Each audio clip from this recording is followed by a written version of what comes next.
Assalamualaikum warahmatullahi wabarakatuh. Bismillahirrahmanirrahim. Allahumma sholli ala sayyidina Muhammad wa ala ali sayyidina Muhammad. Sahabat teman saya motor lover, siang ini panas-panas. Nah, ini kita lagi semangat. Saya mau review mobil ini. Tapi reviewnya ini adalah edukasi untuk teman-teman yang sedang pengen atau sedang bangun atau lagi bercita-cita, jadi belum pernah punya tapi bercita-cita. Nah, pengen punya FJ40 untuk dibangun.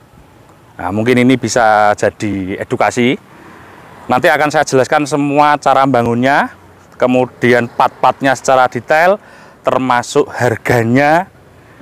Nah, karena ini saya juga lihat banyak banget review para senior saya di luar ini, kadang tidak menyebutkan partnya. Kenapa nggak disebutkan harga-harganya dan habisnya? Karena kalau disebutkan itu nanti bisa bendal atau nggak jadi. Karena cukup bangun mobil-mobil begini itu cukup menguras energi, gitu ya. Tapi tenang, saya akan sebutkan sebisa mungkin. So, jadi teman-teman nanti bisa diputuskan bagaimana konsepnya. Ini ada 9 apa ya? Ibaratnya kalau sekolah itu 9 paragraf yang akan saya jelaskan. Jadi diikuti videonya sampai akhir. Sebelum masuk ke situ, lihat video berikut.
Terima kasih sahabatku semua. Oke ya, pertama mohon maaf ini note-nya untuk ibu-ibu. Mohon maaf kalau beli kalau lihat ini repot juga ini nanti kalau kita sebutkan semua. Nanti kalau untuk ibu-ibu kalau bapaknya bermain seperti ini bisa dilarang nanti. Tapi tidak apa-apa kalau bapaknya mas-masnya bermain seperti ini, ibu nyonyah-nyonyahnya jangan dihalangi nanti, karena ini adalah hobi laki-laki yang cukup mahal dan biasanya cenderung ngapusi wong wedok. Ya, saya juga ngalami itu. Beli spare part sekian puluh juta ya, bilangnya ya sekian ratus ribu. Nah, itu biasalah. Tapi tidak apa-apa, berbohong demi kebaikan. Saya nggak ngajari sampean bohong loh ya sama istrinya. Tapi tidak apa-apa. Ya. Yang penting gak sing negatif, gak sing nakal. Oke ya. Pertama, jadi setelah beli itu teman-teman harus dipikirkan konsepnya. Jadi teman-teman misalnya beli bahan FJ40, agak muter mas kameramen sambil jalan ya. Itu dipikirkan konsepnya, mau dipakai off-road ekstrim, mau dipakai harian, atau mau dipakai cuma pajangan di pojokan rumah.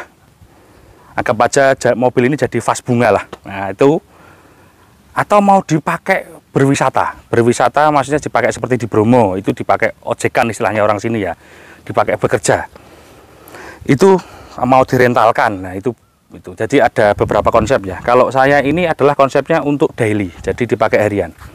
Nah, untuk sebelum memutuskan semua itu, kita harus bawa ke Samsat, mengecek nomor mesin, nomor rangka, dokumen, dipastikan dokumennya tidak tempelan, tidak kawinan suratnya. Kenapa itu penting? Karena ketika kita membangun mobil sudah habisnya banyak, dengan kalau mobil itu separuhan, STNK only, ataupun suratnya nggak tertib, nomornya itu sambungan, tempelan, itu eman. Kita sudah keluar uang banyak, mobil kita tidak sah secara hukum. Nanti ada rasa nggak enak. Termasuk mobil-mobil swap engine itu kalau nggak tembus, juga ndak enak lah di hati, itu gak marem. Itu penting. Jadi pertama di situ ya teman-teman ya. Nah, setelah itu, dan itu yang pertama, yang cek fisik dan apa di Samsat, mungkin menghidupkan suratnya itu penting, karena mobil ini suratnya hanya beberapa ratus ribu saja per tahunnya. Jadi kalau misalnya teman-teman dapat mati 5 tahun dan sebagainya paling juga habis cuma sekitar 5 jutaan. Nah, jadi yang pertama itu dipastikan dokumen, kedua dipastikan konsepnya untuk apa. Kalau saya ini untuk konsepnya harian. Jadi kalau konsep harian, bannya kita nggak usah pakai besar-besar, pakai standarnya saja. Kalau ini saya pakai kurang lebihnya 31 inch. Nah, gitu ya. Kemudian yang ketiga, kita masuk ke tahap body. Ngecat mobil dengan konsep sedetail ini. Nah, teman-teman, kalau di bengkel di Jawa Timur sini, mungkin di Malang, ya bisa sedetail ini, mungkin sama bawah-bawahnya ya. Jadi ngecatnya ini turun body, turun sasis, turun mesin. Jadi ngecatnya seperti itu. Kalau di Jawa Timur sini mungkin kurang lebihnya bisa di angka 50 jutaan, naik turunnya di situ.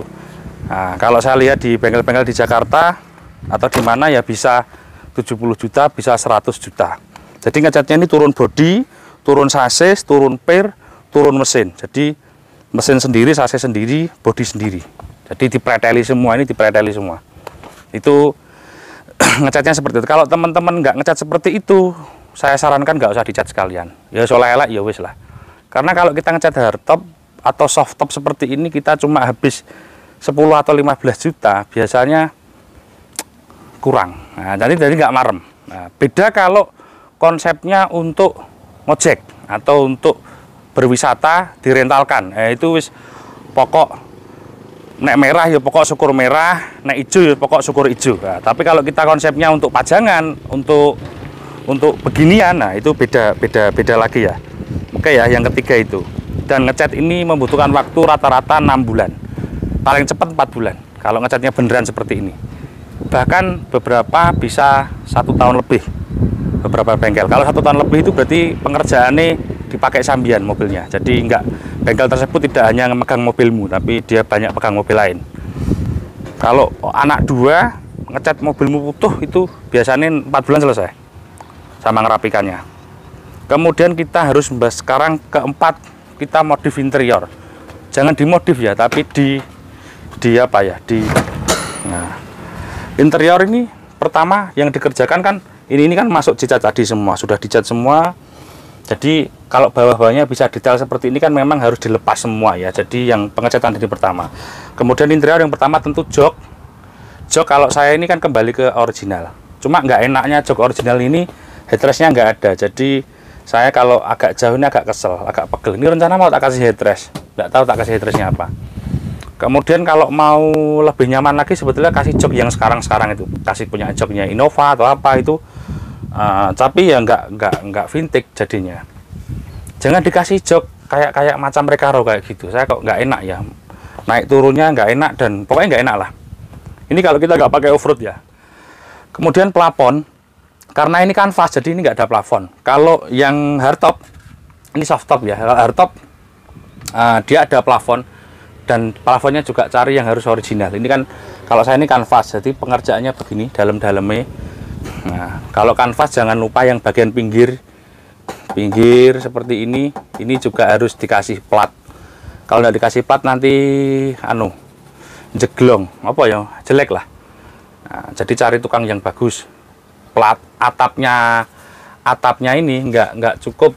Kalau plafon original itu nggak cukup uang 5 juta, 4 atau 5 juta. Jadi kalau ngejokkan karpet, plafon untuk FJ, saya kira uang 10 masuk untuk interiornya aja. Jadi yang mahal tadi di bodi ya. Bodi itu bisa 50, 75, 100 bahkan lebih. Nah, kemudian AC ini wajib karena sekarang zamannya di kota, mobil ini dipakai di kota, AC ini wajib. AC ini kalau kita beli komplit ya sekitar 6 jutaan. Kemudian harus dikasih charger, ini ya penting. Karena charger ini sekarang kan kita pakai gadget ya, dan voltmeter ya standar lah. Nah, ini klakson, dan kalau bisa panel instrumen ini biarkan standar. Kalau punya saya ini standar dan all hidup, dan yang paling penting voltmeter kemudian full meter bahan bakar, oli pressure itu harus aktif ya, temperatur harus aktif. Kalau KMH kecepatan ini nggak harus aktif lah, nggak apa-apa, tapi punya saya ini aktif. Oke ya. Kemudian ini dari interior, jadi AC itu mungkin penambahan yang cukup wajib. Jadi ini yang keempat ya, dan panel-panel harus nyala semua. Nah, jadi untuk jok tadi terserah pakai jok ori, model ori seperti ini. Kalau yang tapi ada nggak nyamannya di situ. Nah, aftermarketnya kasih punyanya joknya Fortuner Innova itu juga enak, tapi kelihatan nggak vintage gitu ya. Nah, sekarang itu yang keempat. Yang kelima kita bahas ke mesin. Kita bahas ke mesin. Nah, kita buka dulu. Bukanya begini. Nah, ini bisa dikasih ini. Ini mobil saya ini saya cat sekitar 4 tahun lalu. Nah, ini rusak di bagian dalam sudah. Ini mau saya restore ulang untuk kap mesinnya doang. Di dalam ini sudah lupas. Oke ya, mesin punya saya ini 1F. Kalau teman-teman punya mesin 2F juga enak. 2F apalagi 2F yang besar yang timbul. Itu juga tenaganya juga menyenangkan. Mesin nggak usah dirubah, standar saja. Kalau saya untuk daily saya suka mesin bensin standar. Kalau kita beli diesel BJ ya kita beli BJ. Nah, kemudian karburator. Nah, punya saya ini tak modif, punyanya 2F, nggak tak kasih punya 1F. Nah, karena karburator saya dulu agak berebet, nggak enak. Saya beli punya E2F kok tak pasang enak dan pas tenaganya. Nah, kemudian kalau kamu punya budget lebih, ganti aja pakai VTEC, pakai injeksi. Nah, kalau untuk daily, kalau kamu uangnya banyak, kasih VTEC, injeksi, mobilnya bisa lebih irit, tenaganya bisa wow. Ya, itu bisa wow, bisa katanya bisa 300 HP katanya. Kalau 300 HP mobil ini sudah bisa ndanga-ndanga kayak mesin, kayak pakai mesinnya LS itu ya. Kasih punya VTEC itu sekitar 30 jutaan. Sak wiring, sak sembarangnya ya mungkin sekitar 50 juta lah kalau teman-teman mau ganti mobil ini menjadi injeksi. Nah, kalau punya budget lebih, tapi kalau saya sih begini udah cukup karena mobil ini walaupun tak pakai daily juga nggak tak pakai tiap hari. Nah, kemudian jadi yang penting sehat, CDI, pengapian diganti CDI, kabel-kabel diganti baru semua. Nah, rem harus dikasih booster, kalau udah dikasih booster nanti remnya bisa Senin sampai Kamis. Kemudian disc brake depan juga harus diganti. Nah, karena originalnya dia pakai kaliper pakai tromol. Jadi ini set kabel baru semua dan juga jangan lupa dikasih power steering. Karena kalau kita pakai ban 31 atau lebih, itu kalau tidak power steering itu agak lumayan keringetan walaupun mobilnya ada AC-nya. Power steering saran pompa kasih punya Kijang 7K sudah cukup, itu sekitar 1,5 juta. Boremnya kasih punyanya BJ40. Kenapa kasih harus BJ40? Cold diesel juga bisa.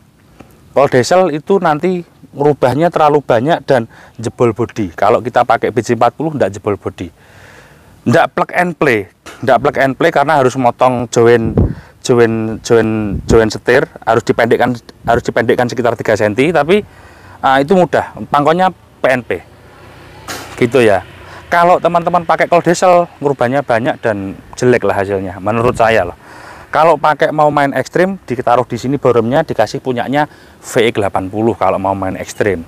Kalau untuk daily use, pakai BJ40. Itu kalau kita ngerubah power steering paling sekitar habis biaya borem sekitar 4 juta sampai 5 juta yang bagus. Ini sama selang-selang ya bracket-bracketnya paling 7 jutaan lah. Sekitar 7 sampai 8 juta udah cukup. Dan bracketnya pompa ditaruh di atasnya tempat kompresor AC, itu sudah worth it banget lah. Jadi itu kalau uangmu banyak, upgrade aja pakai VTEC, nggak usah dirubah mesin truk misalnya 14B irit. Nah, oke lah irit, cuma saya nggak sukanya getar berisik. Getar itu pertama, berisik, bau solar masuk ke kabin. Nah, saya nggak suka gitu. Karena ya mobil ini tidak sedang mau saya pakai ngojek ya, saya pakai daily, dan ini kita pakai daily FJ ini untuk menyenangkan hati. Jadi irit itu nggak usah kita kejar banget lah. Ya tetap irit perlu dikejar, tapi nggak perlu yang banget. Ini masih mobil saya ini irit ketemu 16 sampai 17 km per liter. Kalau pakai transmisi standarnya dulu 14 sampai 15. Tak rubah transmisinya punyanya Bandera lebih irit lagi, jadi 16 sampai 17. Nah gitu ya. Nanti kita sekarang nomor 6, kita rem dan alternator sini Mas. Alternator di sini ini dirubah punyanya, nggak usah muluk-muluk, nggak usah mahal-mahal. Alternator dikasih punyanya Nissan Grand Livina, udah cukup, lebih dari cukup, 120 ampere. Karena kalau alternatornya standar, apalagi masih pakai ketot, nggak pakai IC, itu nanti kalau malam nyalakan lampu AC, apalagi wiper kipas ketika hujan, udah pasti drop. Dinamo starter dirubah pakai rotari, jangan pakai standarnya. Kalau pakai standarnya kadang ngek kayak cekjreng gitu lah ya. Itu nggak mahal, 1 jutaan selesai. Alternator juga 1 jutaan selesai sak bracket. Nah, jadi apa ya, kalau mesin saya kira nggak begitu mahal kecuali kamu mau ganti VTEC. Jadi yang paling mahal di mobil seperti ini adalah kita mengerjakan bodi dan perintilan aksesoris. Itu bodi sama perintilan aksesoris itu tidak cukup uang 50 juta, pasti lebih kalau mengerjakannya serius. Kalau nggak serius, kayak emblem-emblem kayak gini dibelikan biasa-biasa, ya ada yang harga 200-300 ribuan. Kalau besar gini sebatas tulisan ini yang nggak cukup 1 juta 1 biji. Nah gitu ya. Nah ini fog lamp saya ndak ori, saya punya fog lamp ori tak simpen di rumah, karena fog lamp ori tak pasang ternyata nggak terang, akhirnya tak beli fog lamp seadanya. Nah, gini fog lamp aftermarketan. Nah, oke ya, sekarang kita ngomong kaki ini kan 1F mobil saya, depan saya rubah punyanya 2F gardan Mas. Jadi gardan ini tak rubah punya 2F, kemudian terot-terotnya itu juga tak rubah punya heavy duty. Ini kelihatan, ini tak rubah, paha ayamnya besar punya 2F, terotnya rubah heavy duty, tak kasih pilobol. Kalau teman-teman mau mobilnya nggak mau rusak pilo terotnya, kasih ganti punya pilobol, itu pos 18 ukurannya. Dan juga dia pakai disc brake punyanya BJ atau kalau diesel itu disc brake-nya.